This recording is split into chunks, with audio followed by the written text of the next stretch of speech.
घने जंगल के बीच एक पुराना खंडहरनुमा हवेली खड़ा था, जिसे लोग विधवा हवेली कहते थे। इस हवेली के बारे में भयानक कहानियां मशहूर थीं। कहते हैं कि वहां रात के समय एक साया घूमता है, जिसे जिसने भी देखा वह या तो पागल हो गया या फिर मर गया। मगर यह सिर्फ अफवाह नहीं थी। गांव का एक नवयुवक अजय, जो भूत प्रेत की बातों पर यकीन नहीं करता था, उसने अपने दोस्तों के सामने शर्त लगा ली कि वह उस हवेली में रात भर रहकर आएगा। उसके दोस्तों ने उसे बहुत समझाया, पर अजय ने उनकी एक न सुनी। हाथ में एक टॉर्च और मोबाइल लेकर वह हवेली की ओर बढ़ा। पहला कदम, सन्नाटा और अजीब सी ठंडक। हवेली के भीतर घुसते ही अजय को एक अजीब सा एहसास हुआ। हवेली के अंदर अंधेरा गहरा था। टॉर्च की रोशनी भी उस भयानक माहौल को कम नहीं कर पा रही थी। दीवारों पर पुराने जाले और धूल जमी थी। लेकिन सबसे डरावनी बात यह थी कि वहां एक अजीब सी ठंडक थी, जबकि बाहर मौसम गर्म था। दूसरा कदम, परछाई का खेल। अजय ने जैसे ही अपने टॉर्च की रोशनी आगे डाली, उसे लगा कि सामने एक साया खड़ा है। लेकिन जब वह करीब गया तो वहां कुछ भी नहीं था। उसके रोंगटे खड़े हो गए, पर वह खुद को संभालते हुए आगे बढ़ा। हवेली के अंदब बहुत सारे कमरे थे, मगर एक कमरा जो सबसे बड़ा था, वहां से हल्की हल्की रोशनी आ रही थी। जैसे ही उसने कमरे में कदम रखा, दरवाजा खुद ब खुद बंद हो गया। अजय घबरा गया और जोर से धक्का देने लगा, लेकिन दरवाजा टस से मस नहीं हुआ। तभी उसे महसूस हुआ कि कोई उसके पीछे खड़ा है। उसने टॉर्च घुमाई और जो उसने देखा, उसने उसकी आत्मा को झकझोर दिया। तीसरा कदम, विधवा का श्राप। उसके सामने एक औरत खड़ी थी, सफेद साड़ी में, लंबे खुले बाल, पीली और जली हुई त्वचा और उसकी आंखों में गहरा दर्द। वह अजय को घूर रही थी। अजय की आवाज गले में ही अटक गई। वह हिल भी नहीं पा रहा था। तभी वह औरत बोल पड़ी, क्यों आए हो मेरी शांति भंग करने? क्या तुम्हें भी उसी आग में जलना है जिस आग में मुझे जलाया गया? अजय कांप उठा। वह कुछ बोलने ही वाला था कि औरत का चेहरा विकृत हो गया। उसकी आंखों से खून बहने लगा और वह अजय की तरफ बढ़ने लगी। अजय ने चीखकर दरवाजा तोड़ने की कोशिश की, मगर तभी हवा में एक जोरदार आवाज गूंजी, कोई भी पुरुष इस हवेली में जिंदा नहीं बचता।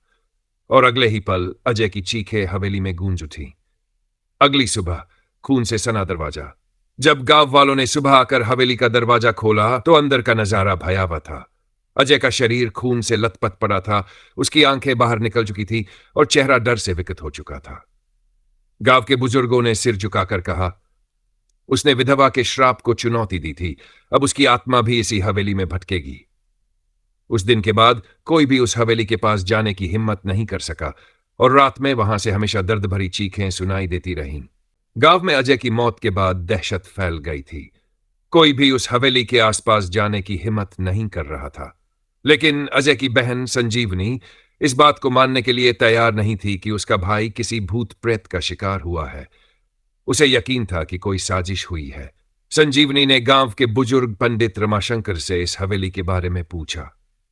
पंडित जी ने भारी मन से बताया, यह हवेली कभी ठाकुर प्रताप सिंह की थी। उन्होंने अपने लालच में यहां काम करने वाली एक गरीब विधवा सुहागिनी को जिंदा जला दिया था। उस अभागी औरत की आत्मा तब से इस हवेली में भटक रही है और हर उस आदमी को मार देती है जो इस हवेली में कदम रखता है। संजीवनी के रोंगटे खड़े हो गए, लेकिन उसके दिल में अपने भाई की मौत का बदला लेने की आग जल उठी। रात का इंतजार। संजीवनी ने तय कर लिया कि वह इस रहस्य को सुलझा कर रहेगी। वह अकेले उस हवेली में जाने का मन बना चुकी थी।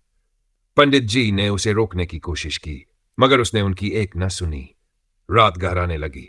संजीवनी एक मशाल लेकर हवेली में दाखिल हुई। अंदर घुसते ही उसे वही अजीब ठंडक महसूस हुई जो अजय ने महसूस की थी। हवेली में घना सन्नाटा पसरा था। जैसे ही वह बड़े कमरे में पहुंची, हवेली का दरवाजा अपने आप बंद हो गया। अचानक दीवारों पर लगे पुराने आईने में किसी की परछाई दिखने लगी। वह धीरे धीरे आईने की ओर बढ़ी। विधवा पर आईने में उसे एक जलती हुई औरत की छवि दिखी, सफेद साड़ी में, जले हुए चेहरे के साथ, आंखों में नफरत और दर्द का मिश्रण। तभी वह परछाई अचानक आईने से बाहर आ गई और सामने आकर खड़ी हो गई। यह वही सुहागिनी थी। तू भी मरने आई है? विधवा की आवाज गूंजी। संजीवनी ने हिम्मत करके कहा, मैं तुझसे लड़ने नहीं, तेरी सच्चाई जानने आई हूं। विधवा का चेहरा एक पल के लिए नरम पड़ा। उसने कांपती आवाज में कहा, मुझे मारा गया था, जिंदा जलाया गया, सिर्फ इसलिए कि मैं एक विधवा थी। ठाकुर ने मेरे शरीर को आग में डाल दिया, मगर मेरी आत्मा कभी मुक्त नहीं हुई। मैं तब तक इस हवेली में फांसी रहूंगी जब तक कोई मेरी आत्मा की मुक्ति नहीं करेगा। संजीवनी की आंखों में आंसू आ गए। उसे पहली बार एहसास हुआ कि यह आत्मा सिर्फ बदला नहीं ले रही थी, बल्कि मुक्त होना चाहती थी। मुक्ति का उपाय संजीवनी ने पंडित रमाशंकर को हवेली बुलाया। उन्होंने हवेली के आंगन में एक हवन किया और गंगा जल छिड़का। विधवा की आत्मा दर्द से चीखने लगी, हवेली कांपने लगी, दीवारों से खून टपकने लगा, लेकिन संजीवनी डरी नहीं। अंततः विधवा ने एक अंतिम चीख मारी और धुएं में बदलकर आसमान में विलीन हो गई। हवेली का सारा सन्नाटा खत्म हो गया। गांव वालों ने राहत की सांस ली। मगर हवेली के दरवाजे पर एक संदेश लिखा मिला। जिस समाज में औरतों पर जुल्म होगा, वहां ऐसी आत्माएं जन्म लेंगी। संजीवनी ने वह संदेश पढ़ा और प्रण किया कि वह ऐसी हर अन्याय के खिलाफ लड़ेगी। समाप्त।